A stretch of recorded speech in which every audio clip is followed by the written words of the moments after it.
법인 전환 단계에서 검토해야 될 사항들에 대해서 좀 더 들어가 보도록 하겠습니다. 안녕하세요. 네, 안녕하세요. 네. 오늘은 그 사업 양도양수 계약에 관련해서 말씀을 좀 드리겠습니다. 굉장히 중요한데요.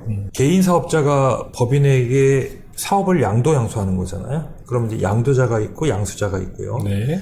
양도자는 개인 사업주가 되겠죠. 반면에 양수자는 법인의 대표가 되겠죠. 네. 개인 사업주가 법인의 대표가 대부분은 동일할 가능성이 많겠죠. 그리고 계약 체결 시기는 법인 설립 등기를 하고 난 후에요. 신설법인의 사업자 등록 신청일 보통 이전에 계약 체결을 합니다. 이 얘기는 그때 이 법인 사업자가 혹시나 위장 사업자 아닌가, 그러니까 사업자 등록 신청하기 전에 이 사업 양도양수 계약서를 제출을 하면 이게 그 기존의 개인 사업자가 법인 전환한 거구나, 아니면 사업자 등록 신청을 신속하게 할 수 있는 장점이 있죠. 자, 양도양수가액은, 양도양수계획을 체결할 당시에는 개인의 결산이 보통 끝나기 전이에요. 양도양수가액을 확정할 수가 없어요. 그래서 사업 양도양수 계약서에는 결정 방법만 기재하고 양도양수가액은 결산 종료 후에 보통 확정을 하게 됩니다. 여기 보면 사업자 등록 신청 한참 후에 개인기업 결산을 하게 되겠죠. 그리고 법인 입장에서는 영업권뿐만 아니라 사업이라는 영업권을 양도양수 받는 거 아니에요. 네네. 그리고 본인의 재산을 대표이사고 대주주인 본인이 양수받는 거잖아요. 그래서 주주총회 특별결의와 이사회 결의가 필요합니다. 이사회가 구성되어 있지 않으면 주주총회 결의로 해서 이 부분을 의사록을 만들어서 작성을 해둬야 됩니다. 사업 양도 양수 계약서의 샘플은 이렇습니다. 샘플이네요. 네, 참고하시면 될 것 같습니다. 자, 그럼 포괄이라는 말이 붙어 있죠. 네. 그러니까 이제 일반하고 그럼 포괄하고는 어떤 차이점이 있는지, 이건 부가세 때문에 그렇습니다. 포괄과 일반의 차이는 부가세다. 예, 그렇죠. 자, 부가가치세는 재화 또는 용역의 공급에 대해서 과세되는 국세입니다. 그 재화의 범위에는 개인기업에서 법인으로 이전되는 재고자산 등이 모두 포함이 돼요. 단 부가가치세법상 사업 양도에 해당하는 경우에는 재화의 공급으로 보지 않기 때문에 부가가치세를 납부하지 않아도 되는 겁니다. 그래서 부가가치세법상의 포괄 양도양수 요건을 갖추려고 하는 거예요. 부가가치세가 핵심이다. 네, 그렇죠. 네. 만약에 법인 전환 후에 이게 부가가치세법상 사업 양도양수에 해당하지 않는 것으로 판정이 나버리면 개인기업은 부가가치세를 추징당하고요. 법인은 매입세액 불공제라는 불이익을 받게 됩니다. 왜냐하면 법인이 양수받는 거잖아요. 양수받는 쪽에서는 이게 뭐예요? 매입이 되는 거죠. 개인은 파는 거잖아요. 네. 매출이 되는 거죠. 그렇죠. 본인은 부가세 과세 대상이 제외되는 걸로 알고 계산서 발행을 안 한 거죠. 그러니까 당연히 부가세 추징을 당하는 거고, 법인은 원래 공제를 받아야 될 거를 못 받게 되는 거니까 유념해야 되는 겁니다. 불이익이네요. 그러니까 부가가치세법상의 사업 양도양수 요건을 갖췄는지에 대해서 이제 전문가한테 정확하게 진단을 받아보셔야 됩니다. 자, 그럼 부가가치세가 과세되지 않는 사업 양도양수 요건엔 뭐가 있냐? 첫 번째는 사업장별로 사업을 승계한다는 점과 모든 권리와 의무를 승계한다는 점. 이게 제일 중요합니다.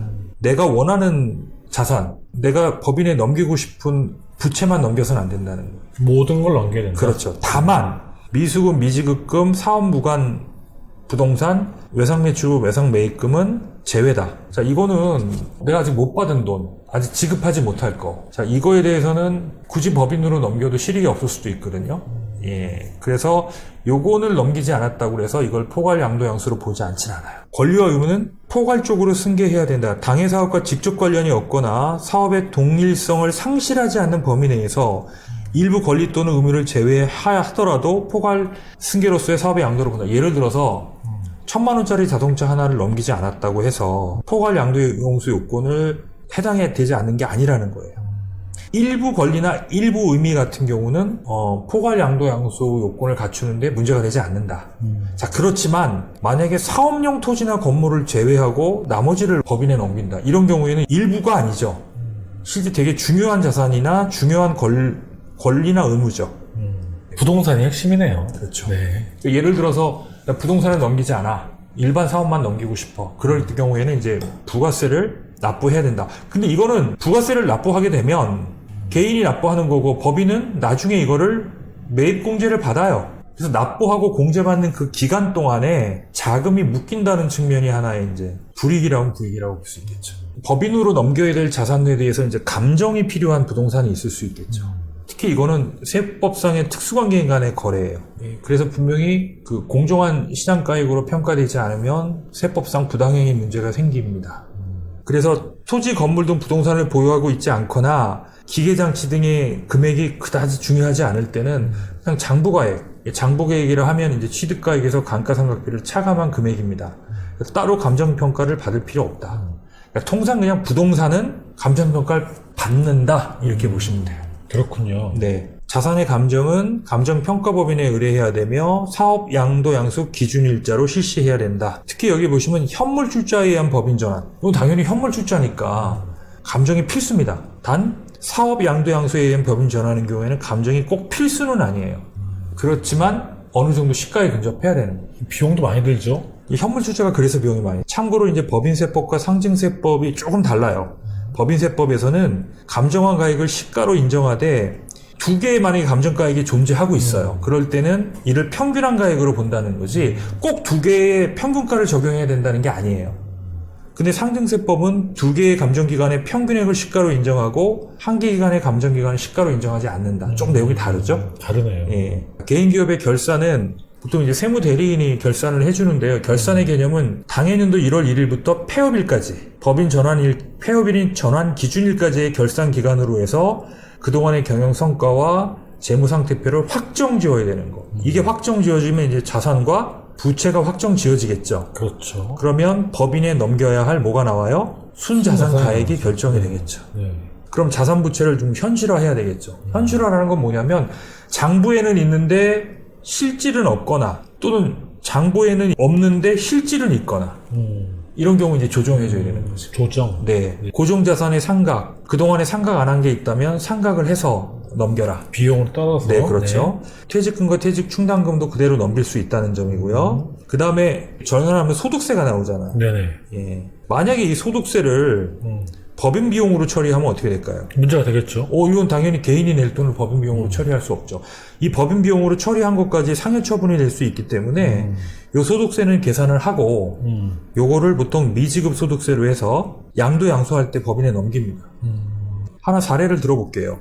자, 개인기업 결산시 재무생표 이렇게 구성이 됩니다.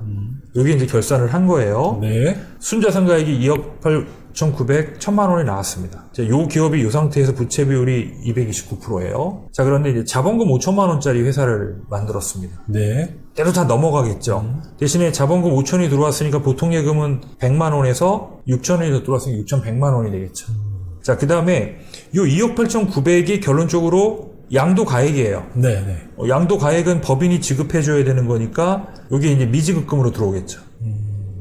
만약에 이 기업이 영업권을 평가했어요. 영업권이 3억이 나와요. 그럼 영업권 3억이 들어오고 영업권 미지급금이 3억이 있게 됩니다. 그럼 이 회사는 자본은 5천이 자본금밖에 없으니까 근데 부채는 지금 요게 부채가 되겠죠. 그 부채 비율은 어떻게 돼요? 2,500%가 되죠. 엄청 올라가네요. 엄청나게 올라가게 됩니다. 그래서 이 영업권을 계상하는 건 되게 좋은데요. 이 지금 영업권이 법인의 돈이 없잖아요. 이 돈을 바로 가져올 수 없는 상황이 되면 이 부채 비율이 올라갈 수가 있어요. 그래서 제가 연도 중에 하라는 이유는 연도 중에 하게 되면은 이익 금액을 회수해 올 수 있잖아요. 네네. 그죠? 그 다음에 연도 중에 하게 되면 예를 들어서 이 영업권의 일부를 출자를 할 수 있게. 증자를. 증자를. 예. 특히 이제 요 기간이 충분하면 벤처 인증을 받아가지고 증자를 하게 되면 이 영업권 양도 양수로 인한 소득세도 줄일 수 있기 때문에 이게 기말 가면은 하기가 어려운 거예요. 굉장히 중요한 포인트를 말씀해주셨어요. 네. 개인 기업에서 법인 전환을 할 경우 중요한 절세 포인트가 영업권 평가입니다. 하지만 영업권 평가는 단기간에 소득세 증가와 부채 비율이 높아질 수 있습니다. 영업권 평가를 적절하게 활용하기 위해서는 법인 전환은 연말보다 연중에 하시는 것을 권유드립니다. 기억해 주세요. 자, 오늘 방송은 이제 개인 법인 전환 관련된 단계별 체크사항들 말씀해 주셨는데 인상적으로 들었습니다. 자, 오늘 방송 감사합니다. 네, 고맙습니다.